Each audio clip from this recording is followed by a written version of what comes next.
Pessoal, bom dia a todos. Tá, vamos dar sequência então a mais uma aula, né? Uma aula prática nossa, conforme nós começamos a trabalhar desde ontem.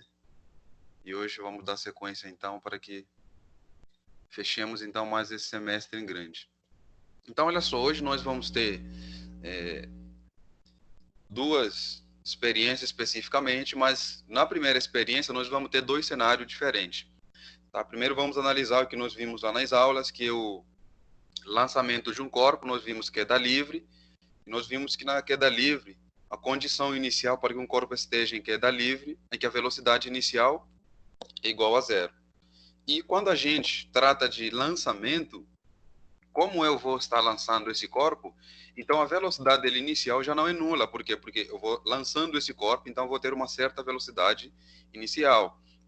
E nós vimos ao longo das nossas aulas que o lançamento ele pode ser vertical, de baixo para cima ou de cima para baixo, ou o lançamento ele pode ser oblíquo, ou ele pode ser um lançamento horizontal.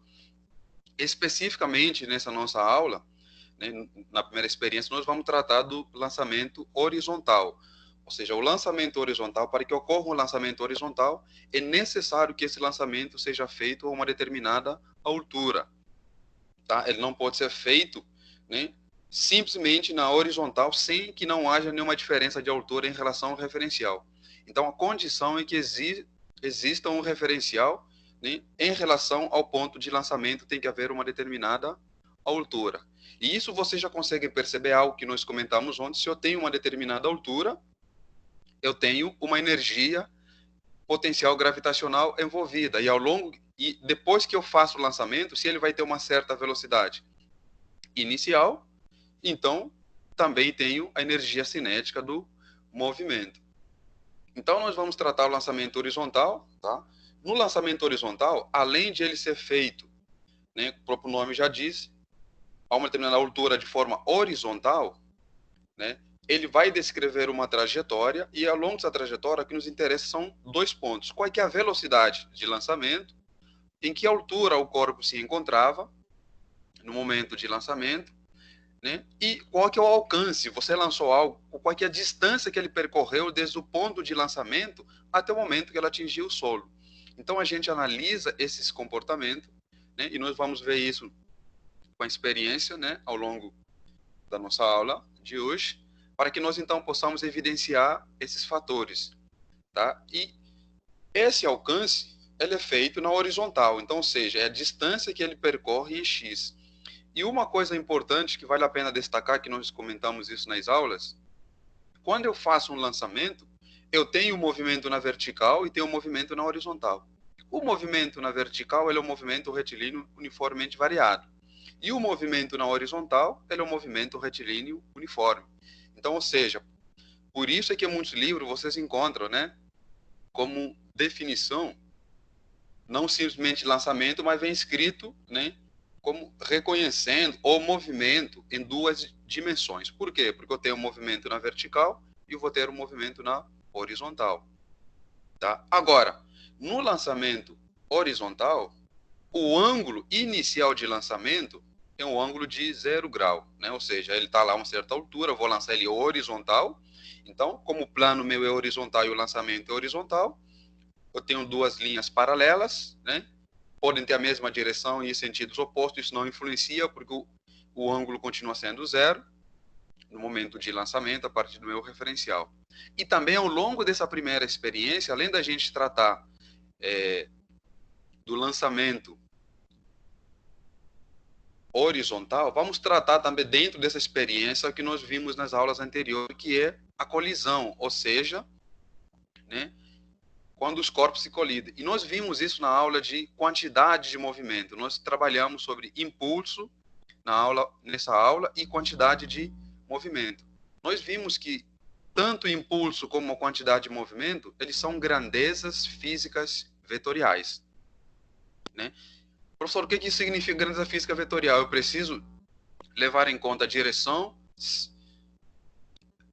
o módulo e o sentido, né? Fazendo relembrar aí, ô Peterson, não fica triste não. Na prova de vocês apareceu uma questão disso, onde eu coloco duas crianças puxando um dinamômetro. Cada um aplicava uma força de 100 num lado e eu perguntava qual é a força que o dinamômetro está marcando. 98% de vocês marcaram 0. Né? E a resposta correta é 200. Por quê, professor? Porque você tem duas forças. Como é uma força uma grandeza vetorial, eu preciso levar em conta a direção, o sentido e o módulo. Então, se o meu referencial estiver pela direita, eu vou ter 100 menos e menos 100. Então, que resultaria em 100 mais 100, a força resultante é igual a 200 newton. Né? Então, muitos de vocês marcaram 0. Por quê? Porque vocês apenas consideraram a força como se fosse uma grandeza escalar, sendo que a força é uma grandeza vetorial. Então, toda grandeza vetorial, nós temos que levar em conta a direção, sentido e o módulo. Eu não posso esquecer dessas três características. Agora, se a grandeza escalar é, por exemplo, o tempo. Por exemplo, são quantas horas? Por exemplo, são 9h20. 9h20. Você não precisa falar que são 9h20 de Santa Rita para Pouso Alegre. Você não precisa falar que são 9h20 se eu olhar para o sul. Não, continua sendo 9h20, independente da orientação. Por quê? Porque isso é uma grandeza escalar. As grandezas escalares precisam apenas, ou têm apenas um valor numérico, né, e uma unidade. Não precisam de orientação para saber a direção e o sentido. Então, isso é muito importante nós percebermos. E depois, então, a próxima fase da experiência, conforme eu disse, nós vamos tratar de colisão, né? Conforme eu já comentei, que também são grandezas o quê? Vetoriais. E quando a gente pensa em impulso, os impulsos, eles estão presentes no dia a dia. Por exemplo, quando vocês empurram alguma coisa, uma mesa, tá, uma casa, vocês empurram, trocam alguma coisa do lugar, vocês aplicam uma certa força, né? Quando há, por exemplo, impacto, quando acontece, por exemplo, um acidente, que é um dos pontos que nós vamos ver que acontece uma colisão entre veículos, seja pessoas, às vezes você está passando na rua, você se esbarra também com alguém, né? Há um impacto, então, ou seja, há um impulso sendo, e ao longo desse impulso, assim quando você vai no parque também com uma criança, você fica lá empurrando a criança lá naquele movimento, então, nós conseguimos perceber duas grandezas importantes. Ao exercer esse movimento, para que a criança, né, ela tenha uma impulsão maior, eu preciso aplicar uma força maior, e ao aplicar essa força, eu preciso analisar em quanto tempo eu vou estar aplicando essa força. Então, ou seja, o que eu consigo concluir matematicamente? Então, o impulso ele é dado pela força vezes o intervalo de tempo. Ou seja, quanto maior for a força, maior é o impulso que a pessoa vai adquirir ao longo dessa força que eu estou aplicando. E, por consequente, se eu fizer isso durante um intervalo de tempo maior, consequentemente, o impulso também será maior. E depois, nós comentamos, então, quando vimos o impulso, nós estudamos também, então, a quantidade de movimento. E eu comentei com vocês que é uma das grandezas mais importantes da física, quantidade de movimento. Confia em mim, vocês já estão cansados de ouvir isso, ao longo da formação de vocês, não só na faculdade, na carreira de vocês, no trabalho, essas duas grandezas elas são muito importantes. Energia e quantidade de movimento, né? Ou também chamado de momento linear. Tá? Então, o momento linear ele depende da massa que esse corpo possui e da velocidade que ele vai adquirir. Então, quando a gente pensa em colisão, por exemplo, aconteceu um acidente, por exemplo, 2 carros se chocaram. Como é que você se pergunta, mas quem bateu em quem? Né? Ou como é que aconteceu? A gente começa a questionar como é que aconteceu. Aí, de repente, você recebe algumas informações, como é que isso aconteceu, aí você vem outro questionamento. Aconteceu alguma coisa com as pessoas que estavam no carro?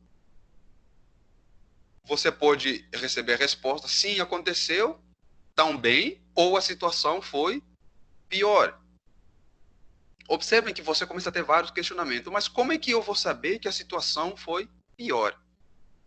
Como é que, por exemplo, a polícia, a perícia que vai lá, por exemplo, ele olha para os carros, por exemplo, ele consegue chegar a uma conclusão que esse carro aqui, que sofreu mais, ou esse carro aqui cometeu isso e aquilo, por causa dessa grandeza tão importante que é chamada de quantidade de movimento ou momento linear. Então, a quantidade de movimento, porque você tem dois corpos colidindo, cada um vai ter uma determinada massa e cada um vai estar com uma certa velocidade. Esse impacto que vai causar esses danos, ele vai depender do quanto de momento linear eles conservam e de como essa colisão ela foi feita.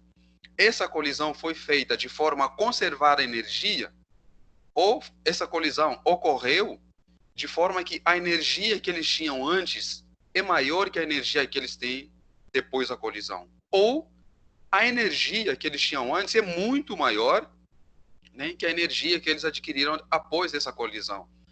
Professor, então eu estou começando a entender. Então, se está falando de energia cinética, então você está falando se a velocidade que o carro vinha antes é maior ou é menor? Exatamente, porque nós vimos ontem que quando eu falo de energia cinética, só há energia cinética quando o corpo está em movimento. Então, se eu tenho movimento, eu tenho uma certa velocidade, né? E isso nos mostra que há uma certa energia cinética.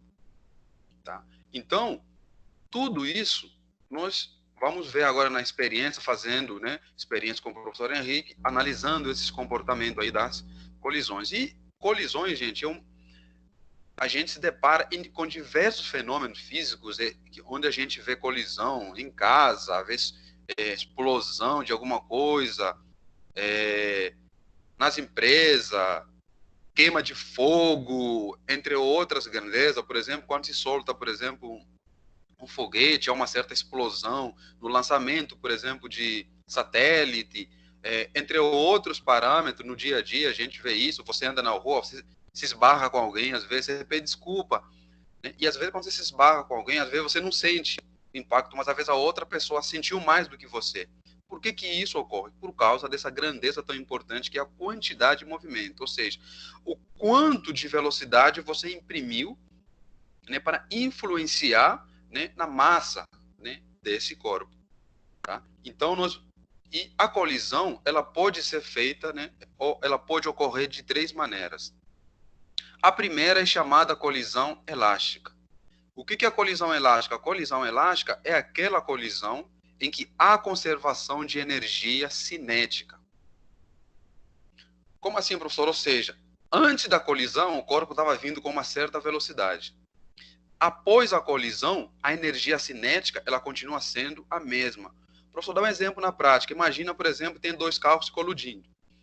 Quando a colisão é elástica, após a colisão, os corpos caminham como se fosse um só. Imagina um caminhão, por exemplo, colidiu, por exemplo, com uma moto. Após a colisão, se a moto estava vindo de Santa Rita para Pouso Alegre, e o caminhão, por exemplo, está vindo de Pouso Alegre para Santa Rita, se ocorrer uma colisão, após essa colisão, você vai ver que o caminhão ele vai arrastar a moto, ou seja, a velocidade da moto vai ser a mesma que o caminhão vai impulsionar ele. Então, ou seja, os dois vão se caminhar com a mesma velocidade. Se os dois vão se caminhar com a mesma velocidade, então tem uma conservação de energia. Por quê? Porque a velocidade antes do caminhão é a mesma do caminhão após a colisão.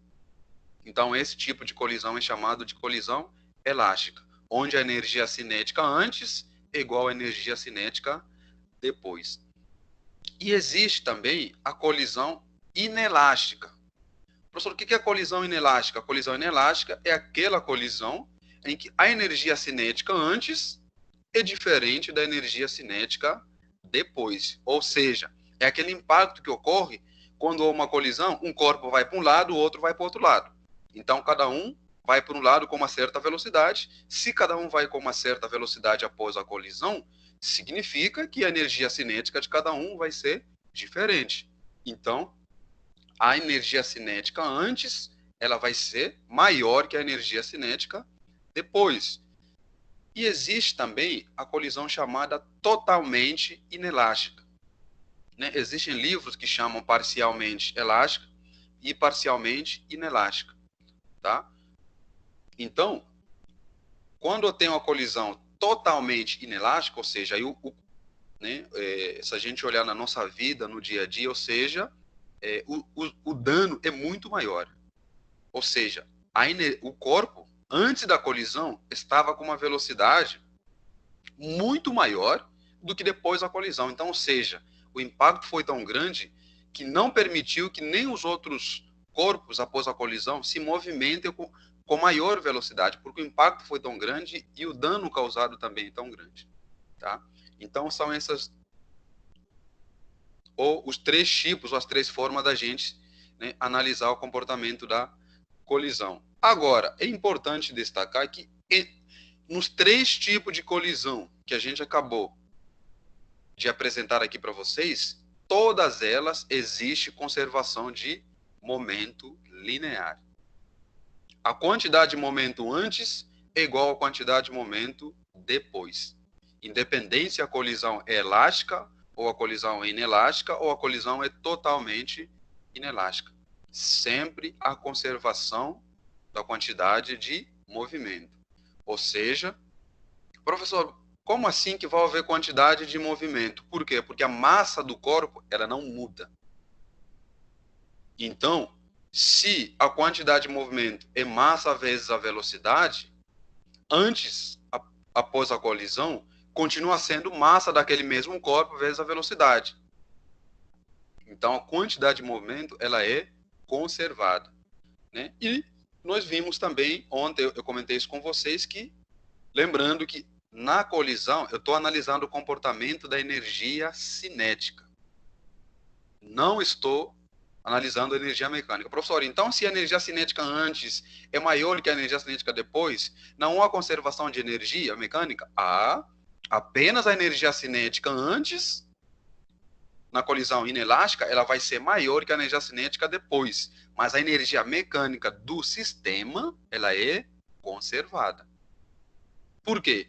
Porque se a energia cinética antes é maior e depois é menor, para onde foi essa outra parcela de energia? Por isso que a importância da conservação da energia. Então, essa outra parcela de energia, ela foi o quê? Foi transformada num outro tipo de energia. Na hora que eu somo a energia do sistema, a energia mecânica antes, ela vai ser igual à energia mecânica depois. Porque a energia mecânica, ela se conserva. Tudo bem, pessoal? Então, vamos ver essas duas experiências. Só nessa primeira experiência, conforme eu expliquei, nós vamos ver dois casos. Vamos ver o caso de lançamento, né, lançamento horizontal, e depois, nessa mesma experiência, nós vamos ver o caso de colisões, para a gente evidenciar esses fatores, quando eles se colidem, né, esses comportamentos, se a colisão é elástica, se a colisão é inelástica, ou a colisão é totalmente ou parcialmente elástica ou inelástica, tá? Para a gente evidenciar esses fatores ali. Professor Henrique, fica à vontade para fazer a experiência para a gente. Então vamos lá. Bom dia, pessoal. Bom dia. Bom dia, bom dia. Todo mundo está conseguindo visualizar na tela? Sim. Então vamos lá. Primeiro a gente vai estar tratando então do lançamento horizontal.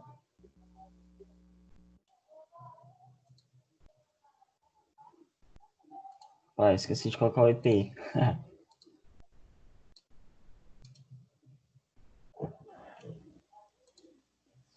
Belezinha esse armário virtual, hein? Então, ele não deixa começar se não colocar. Olha. Marcamos então a origem. Colocamos o papel carbono em cima da folha. E agora vamos fazer 5 sequências de lançamento com essa esfera metálica 2. A uma altura de 100 milímetros.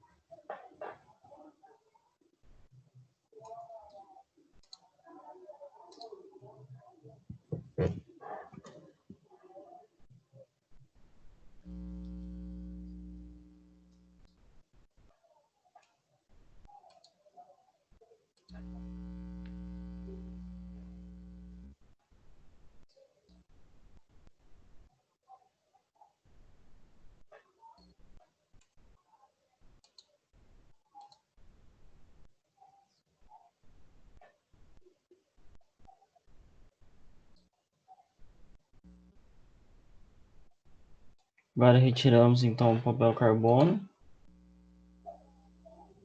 Com o compasso a gente marca as posições. Marcamos agora o centro dessas marcações.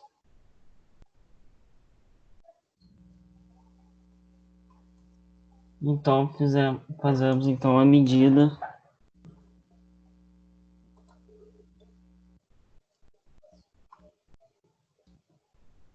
Vocês podem ver que ela atingiu uma distância de 263 milímetros. Então este foi o primeiro experimento, lançamento horizontal. E agora vamos na sequência de colisões.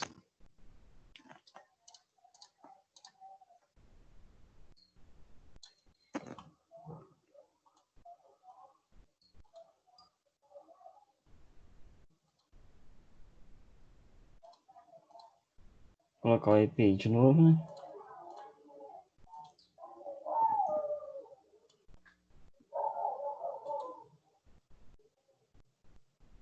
Marcamos a posição inicial, a origem. Colocamos o papel carbono. Agora o roteiro pede para a gente pegar a massa de cada uma das duas esferas. Vamos começar pela primeira, esfera 1. 24,1 gramas.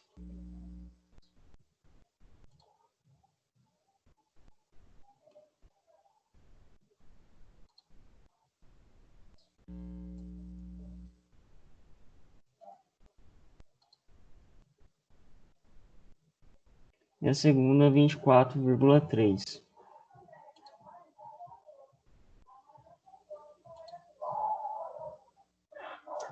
Vamos repetir o teste com 5 vezes com a esfera metálica 1, que é a mais leve, a uma altura de 0 milímetros. E a esfera 2, que ela tem uma massa maior, será colocada então a uma altura de 100 milímetros, para que haja a colisão.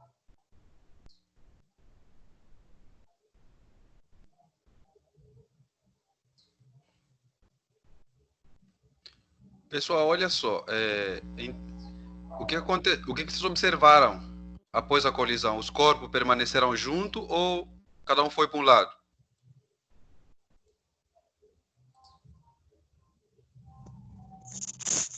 Foi para um lado, não foi, Daniel? Exatamente. Então, o que significa? Que nós temos uma colisão o quê? Colisão inelástica, ou seja, onde após a colisão, né, os corpos possuem velocidades diferentes, ou seja, cada um vai para um lado. Enquanto que a colisão elástica, após a colisão, eles caminham como se fosse um único corpo só, com a mesma velocidade.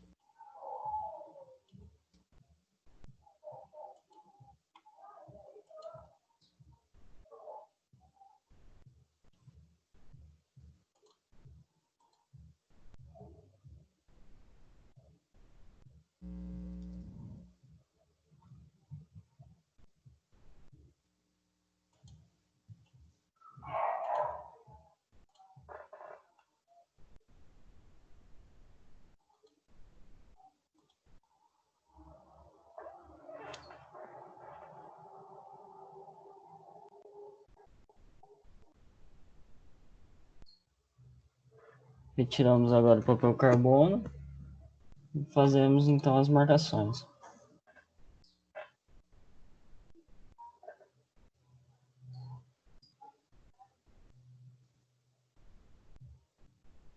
Marcamos os centros.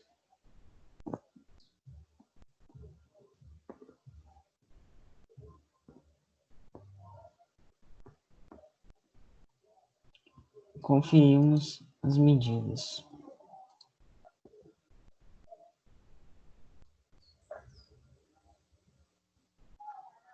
Reparem que uma esfera atinge uma distância de 258 milímetros.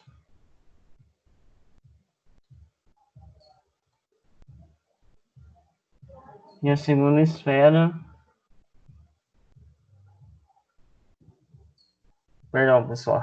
A primeira esfera foi uma distância de 28 milímetros.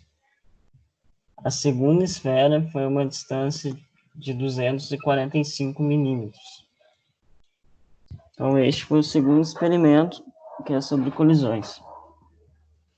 Então, pessoal, olha só. Vamos dar sequência agora para a nossa última experiência, né? Não poderíamos deixar de fazer ela, até porque na prova nossa, praticamente, né, foi um dos assuntos que nós mais trabalhamos, que foram as leis de Newton, né? Ou seja, a parte da dinâmica, né? Dentro dessa dinâmica, nós vamos tratar especificamente dos conceitos da primeira lei de Newton, tá?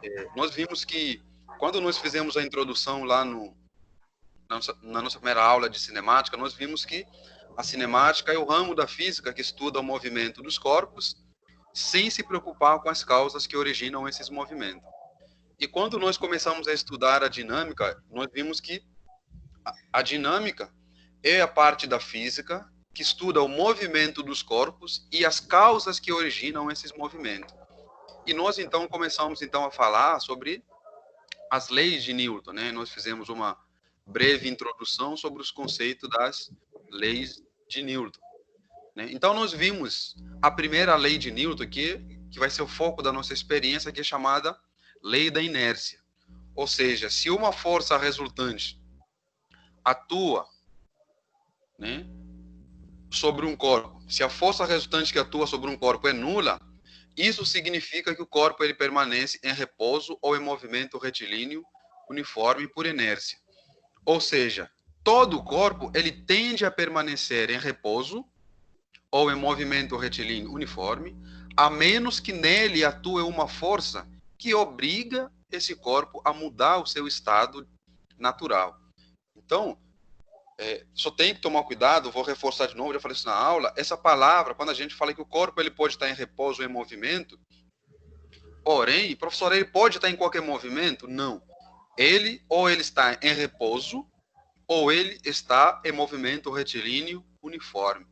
Por quê, professor? Porque na primeira lei de Newton que a gente estudou, nós vimos que quando o corpo encontra-se em inércia, o que é inércia? Inércia é a tendência que um corpo tem de manter o seu estado natural. Ou seja, se o corpo está em movimento, ele tende a permanecer em movimento. Se está em repouso, ele tende a permanecer em repouso. E matematicamente, se o corpo está em repouso,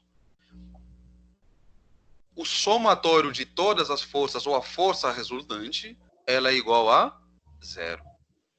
Então, se o corpo está em repouso, quanto equivale a sua aceleração? Zero. Professor, mas você falou que ele pode estar em movimento. Sim, ele pode estar em movimento. Ele pode estar em qual movimento? Movimento retilíneo uniforme. Qual é que é a condição do movimento retilíneo uniforme? Velocidade constante, aceleração igual a zero. Então, por isso é que o somatório de todas as forças, na primeira lei de Newton, é igual a zero. E, se o somatório das forças é igual a zero, nós podemos ter, então, dois casos ou dois cenários, né, diferentes. Quando o corpo está em repouso, nós chamamos fisicamente que ele encontra-se em equilíbrio estático, né? Está em repouso, está parado, então ele está em equilíbrio estático. Quando o corpo está em movimento retilíneo uniforme, nós então dizemos que o corpo encontra-se em equilíbrio dinâmico, ou seja, o corpo está em movimento.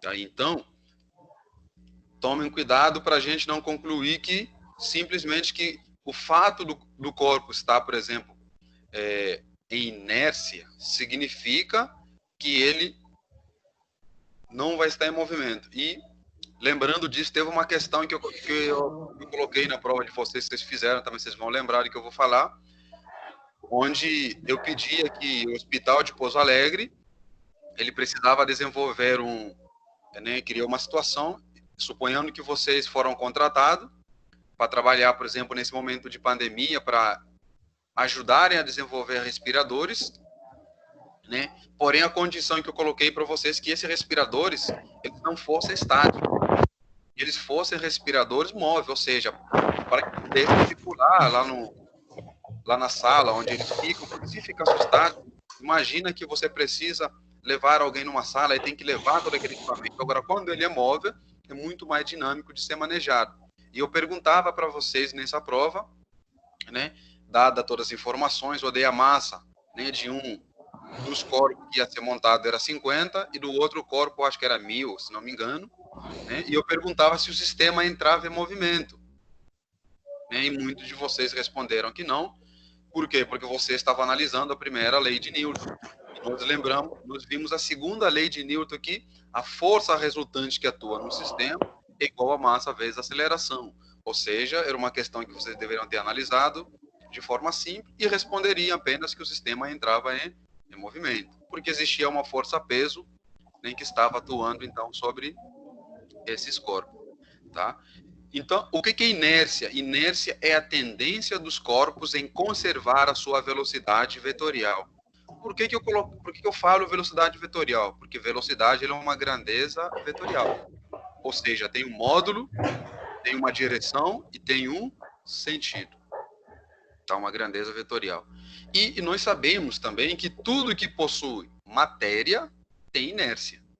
Por quê, professor? Porque a inércia é uma característica própria da matéria, tá? Então, a inércia é característica própria da matéria. Por isso é que quando você, por exemplo, está, num carro, você está sentado lá num carro e, de repente, você está lá, está ouvindo música, está lá no banco sentado, e, de repente, se a pessoa que estiver dirigindo frear, o teu corpo, ele tende a ir para frente. Tende a ir para frente, você... tem aquele movimento como se fosse alguém que assustou, se tende a ir para frente. Por quê? Porque por inércia, o nosso corpo ele tende a permanecer naquele estado que se encontra de repouso. E na hora que você aplicou aquela força, você acionou, por exemplo, os freios, né, o teu corpo, você aplicou uma certa força para modificar aquele estado, o nosso corpo ele tende a ir para frente. Né? E o contrário acontece, quando o carro, por exemplo, está parado, tende a sair, o nosso corpo tende a ir para trás, porque por inércia, né, ele tende a permanecer no seu estado natural. Mas quando uma força atua sobre ele, e essa força obriga a modificar o seu estado natural. Então o corpo ele começa a entrar em movimento. Né? Por isso que eu comentei com vocês na aula, né? Quando alguém pergunta, por exemplo, imagina que você está no ônibus, você está lá, por exemplo, no ônibus, pergunta para você está em movimento ou está em repouso? Você pegou um ônibus lá, está indo para sua casa ou está viajando. Você está em repouso ou está em movimento? Depende do referencial. Por quê, professor? Depende, porque se o meu referencial for em relação ao ônibus, em relação ao banco do ônibus, eu estou em repouso. Se o referencial for em relação ao asfalto, em relação à estrada, eu estou em movimento em relação à estrada. Então, depende do referencial. Então, se o meu referencial está lá no ônibus, lá sentado, eu estou em repouso em relação ao banco do ônibus. Porque o banco do ônibus não está se movimentando, não está saindo do lugar, volta do lugar. Não, ele está lá parado. Agora, em relação ao asfalto ou em relação à estrada, né, eu estou em movimento.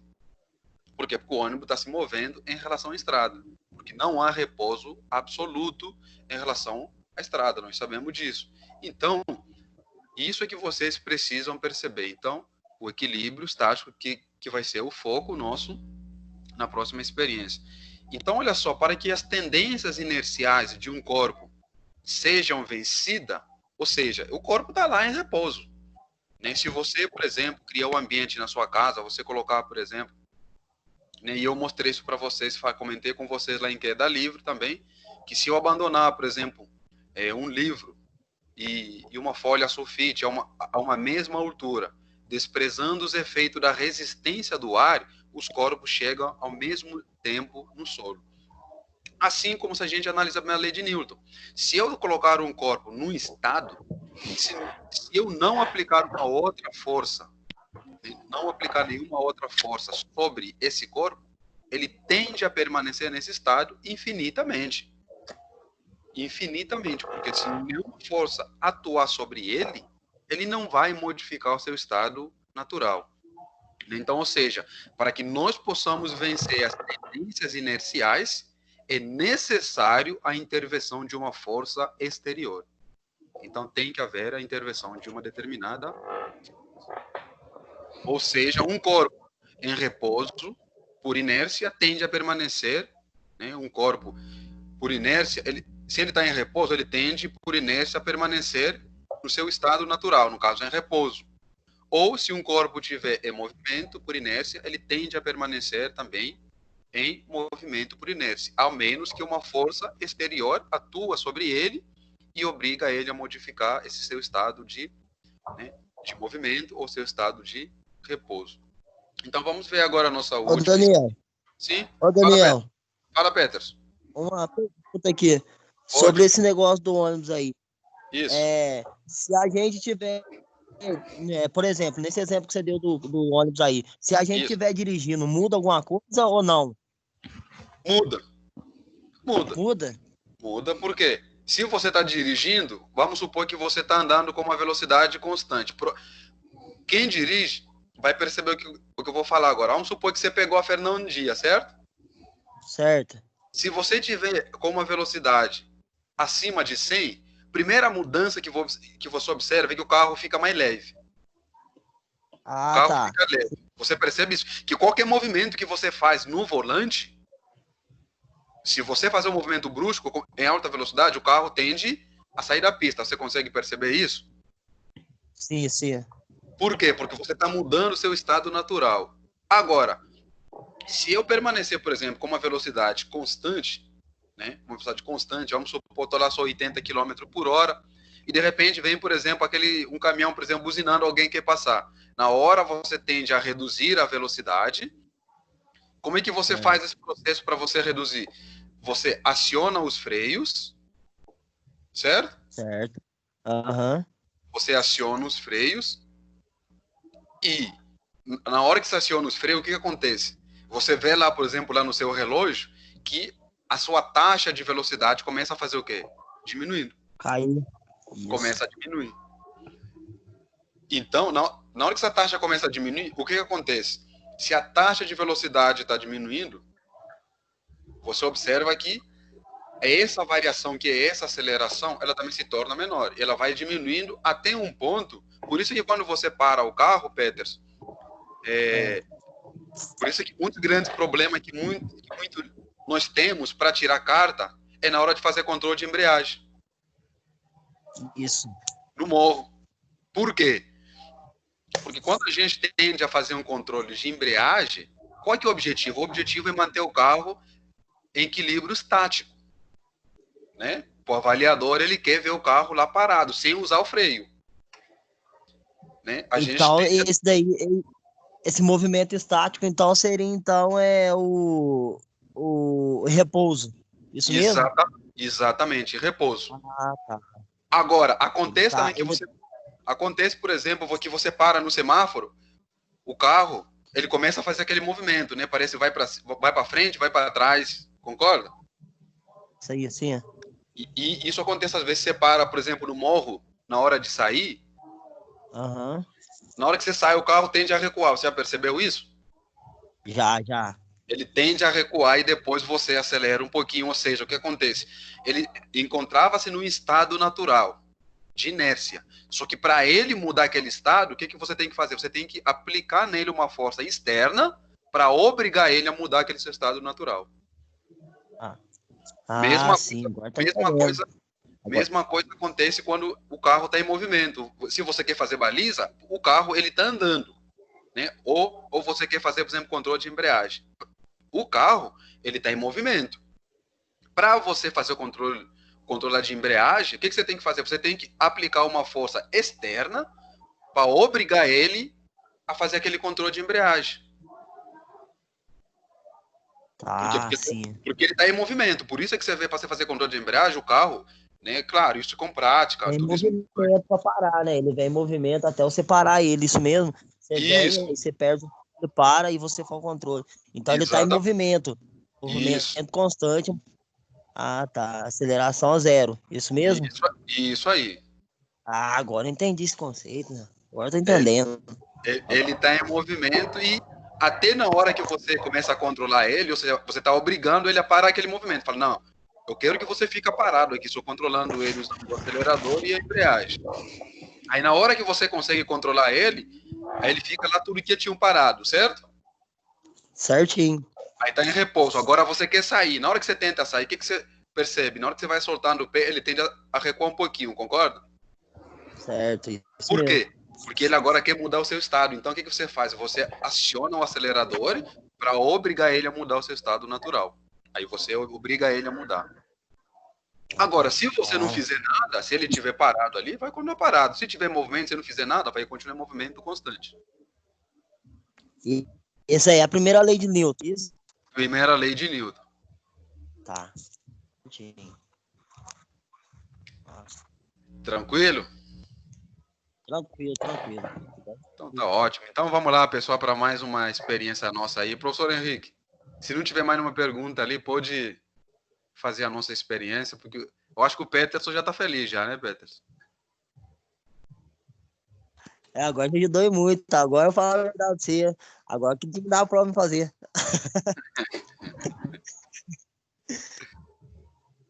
Pessoal, vamos lá então. Agora, experimento de estática.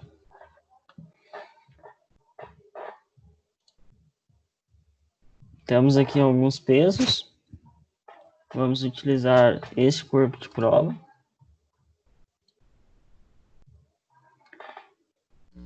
Reparem que ele ficou desbalanceado, porque o contrapeso está apoiando ele para baixo.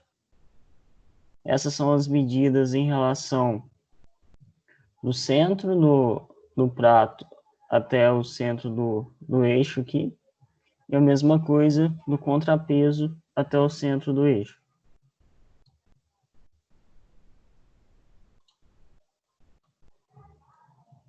Agora, conforme a gente vai aproximando esse contrapeso desse centro de rotação, ele vai nivelando, vai fazendo então um equilíbrio entre os dois corpos. Pessoal, e é interessante observar nessa experiência, né, que o professor Henrique está fazendo.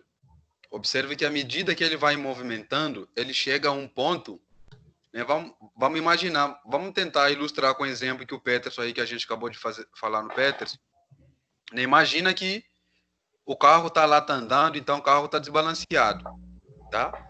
À medida que o professor Henrique, por exemplo, está aproximando, vocês observem que ele vai mantendo o equilíbrio. Ele vai encontrando um ponto para que permaneça em equilíbrio, né? Vamos usar um exemplo simples, conforme a gente estava pensando. Imagina que esse é o carro lá, à medida que você vai movimentando, você vai encontrando um ponto para você poder fazer o controle de embreagem, deixar o carro numa posição. Então, né, a gente consegue observar o equilíbrio, né, entre esses corpos ali. E nesse momento que você encontra o equilíbrio, se eu perguntar para vocês qual é a força resultante que está atuando nesse sistema, professor, a força resultante é igual a zero, porque se o sistema está em equilíbrio, seja ele estático ou dinâmico, se ele está em inércia, o somatório de todas as forças é igual a zero. Tome cuidado, de novo, não é que a força que está sobre esse peso aqui é zero, não, a força resultante. Ou seja, se eu somar todas as forças, como essas forças estão em equilíbrio, o que significa? Vamos supor que essa força aqui, o módulo dele é menos 20, e o módulo dessa força também é 20. Como eles estão em equilíbrio, a força resultante desse sistema, professor, como assim o outro tem 20, outro vai ter 20, e se eu somar 20 mais 20 vai dar zero. De novo, pessoal, muita atenção antes de vocês chegar a essa conclusão. Por quê, professor? Porque você está falando da força. Força é uma grandeza o quê? Vetorial. Toda grandeza vetorial tem uma direção e um sentido. Então, ou seja, se eles estão em equilíbrio, observa que o professor estava aproximando, né, a peça para encontrar o equilíbrio. Então, ou seja, a peça está se movendo num sentido e o corpo está se movendo em outro sentido. Então, os dois estão na mesma direção, porém em sentidos opostos. Por isso é que se eu somar 20 mais menos 20, a força resultante vai ser igual a zero. não a força individual. O professor, desculpa interromper você. Você Isso. lembrou, foi nessa parte que a gente se confundiu na questão do dinamômetro lá. Isso. Entendeu? Que a força resultante... Isso, no dinamômetro, vamos supor, igual, bem falado, Wander, no dinamômetro tinha 100 no lado e 100 no outro lado, certo? Certo. Eu perguntei qual que é a força que o dinamômetro estava marcando. Vou colocar 100 menos, o outro 100 vai estar no sentido contrário, então vai ser o quê? Menos 100. Porque são grandezas vetoriais, então ficaria 100 menos vezes menos, vai dar mais, ficaria 100 mais 100, daria quanto? 200. 200. Por quê? Onde se aplica aquela regra de quanto mais longe do ponto zero vai diminuindo, não é?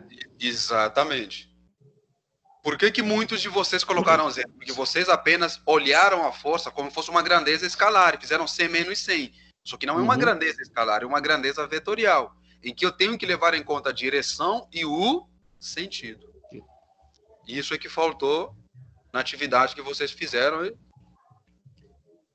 né, para a gente fechar esse conceito aí. Professor Henrique, tem mais alguma coisa aí para nós? Fica à vontade. Não, aqui nesse experimento é só. O que a gente pode fazer agora é simular com os outros pesos. Mas o intuito aqui continua o mesmo. Tá, pode colocar um outro peso aí só para a gente... Ó, coloquei esse que é o menor.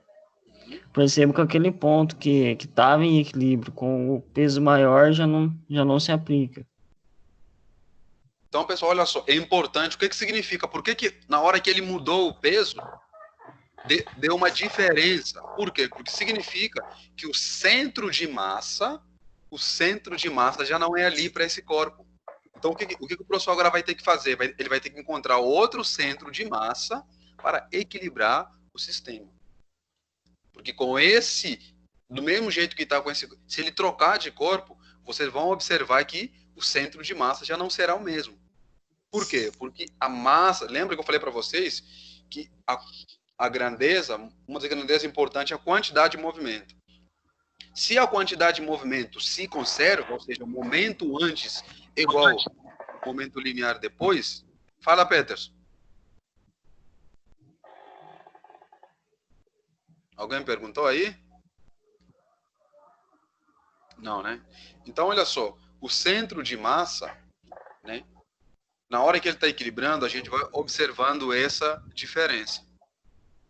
Por quê? Porque se ele muda o corpo, você muda o centro de massa. E se o professor muda o centro de massa, automaticamente você muda, né, o ponto para você encontrar o equilíbrio. Então, é muito importante, né, a gente perceber esses pequenos detalhes, tá? E é importante, o que acontece, professor, se eu encontro o centro de massa, eu consigo encontrar o equilíbrio. Se eu encontro meu sistema equilibrado, e antigamente, se vocês observarem isso aí, né, eu falo antigamente, claro, na minha época também não, mas a gente sabe que antigamente, né, e a gente não vivenciou, mas a gente viu isso. As balanças antigamente, por exemplo, você ia para comprar alguma coisa, por exemplo, 2 quilos, 3 quilos, como é que era feito antigamente? Era feito desse jeito. Eles pegavam duas balanças, né? Numa balança já tinha 1 quilo padrão. Vamos supor que você queria se comprar, por exemplo, 1 quilo de feijão, né? Antigamente não tinha os materiais tudo certo para saber que esse é 1 quilo de feijão. Então, o que eles colocavam? Eles colocavam num dos pesos da balança 1 quilo, uma peça que representava a quantidade de 1 quilo, e eles pegavam então o feijão e eles colocavam no outro pé da balança. E à medida que eles iam colocando o feijão, eles iam analisando. Na hora que o sistema ficava em equilíbrio, eles chegavam à conclusão, ou seja, a quantidade que eu tenho aqui nesse lado é igual à quantidade, ou seja, eles chegavam à conclusão, então, que o que eu tenho aqui é 1 quilo de feijão, porque o sistema entrou em equilíbrio. Enquanto não chegava em equilíbrio, eles continuavam aumentando a quantidade de feijão, né? Estou dando exemplo de feijão, poderia ser outra coisa, para que eles então pudessem então perceber que o sistema encontrava-se em equilíbrio. Então é muito importante a gente saber encontrar os centros de massa, né? De grandeza, de sistemas, para que nós possamos saber se o sistema realmente está em equilíbrio. né? E isso é tão importante, por isso que eu falei que essa grandeza, com o momento linear é tão importante, e isso é tão importante até na vida nossa, até quando a gente faz processo seletivo de uma empresa, o que eles avaliam? Avaliam vários itens no nosso currículo e, entre outros fatores, eles chegam à conclusão através daquilo que eles precisam, de acordo com os interesses deles e de acordo com aquilo que você apresenta no seu currículo. Tem que haver uma equivalência, né? Porque não adianta eu contratar alguém que eu não preciso daquilo dele. Então, isso a gente vê, por isso é que é muito importante, né, quando a gente absorve esses conhecimentos, a gente busca esse conhecimento e a gente começa a entender na prática como é que elas funcionam, qual é a finalidade, relaciona sempre com aquilo que a gente vive no dia a dia, com aquilo que a gente vê no dia a dia. Isso aí é muito importante. Então, pessoal, né, fechamos então assim a nossa experiência. Desde já queria agradecer a todos, tá? Muito obrigado pela presença de vocês, tá? Eu vou passar a palavra agora para a professora Evelise para fazer as nossas considerações, depois o professor Henrique, depois aí eu termino a gravação. Pessoal, mais uma vez, bom dia a todos, e também gostaria de agradecê-los por terem participado em mais uma aula prática online, com o auxílio do Algetec, que é esse laboratório virtual tão fantástico. Então, a gente usando aí a tecnologia a nosso favor. Obrigada mesmo por vocês terem se organizado para participar hoje aí conosco. Obrigada, Daniel, obrigada, Henrique, por todo o empenho, por todo o engajamento nessas aulas práticas, né, que foram realizadas entre ontem e hoje. Obrigada, viu, gente? Obrigado. Professor Henrique, fique à vontade aí. Pessoal, muito obrigado pela presença, né, nessas duas aulas, né, ontem e hoje. E um ótimo fim de semana para vocês e sucesso. Pessoal, então, muito obrigado a todos ali, mais uma vez, e também desejo um bom final de semana para vocês e sucesso.